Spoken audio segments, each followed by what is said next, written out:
Market to Market is everywhere you are. Subscribe to Market on YouTube, find us on the PBS video app to stream on demand, and add our 3 podcasts on your favorite podcasting app. Devastating environmental events hit the U.S. on multiple fronts this week as wildfires grew in the west, drought and flooding mixed in the Midwest, and Hurricane Ida idled shipping on the mighty Mississippi.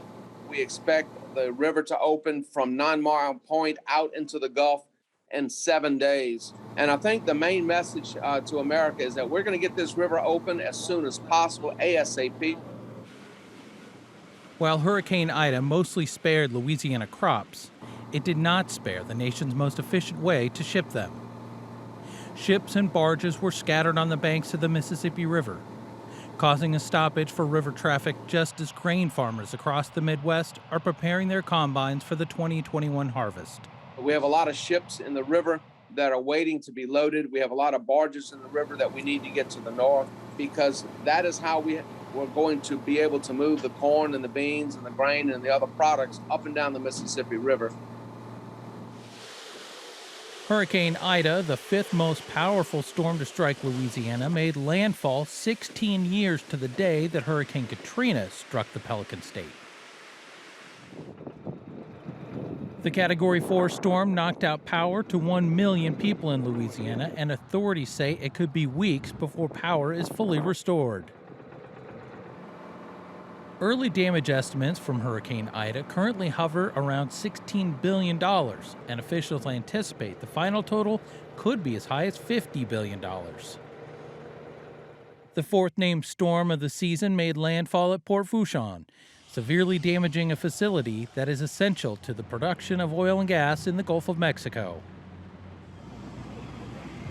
Heavy rainfall from the remnants of Ida washed out roads in Mississippi and flooded several rivers as far north as the New England states. The high water was responsible for dozens of deaths. In the west, hot, dry weather continues to fuel wildfires in Northern California.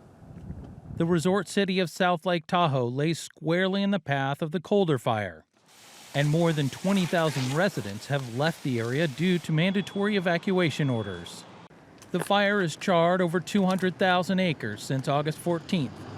Only 25% of the fire is contained, with nearly 4,500 fire personnel facing numerous obstacles to combating the blaze.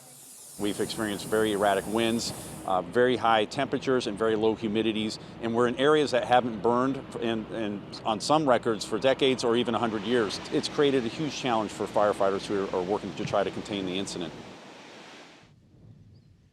Ample rainfall in the upper Midwest reduced drought conditions in Iowa, Minnesota, and the Dakotas. Flash flood warnings were issued in northern Iowa, where heavy rains pushed rivers and streams out of their banks. The U.S. Drought Monitor also revealed widespread improvements in conditions for the Gopher State and much of the High Plains. For Market to Market, I'm John Torpy.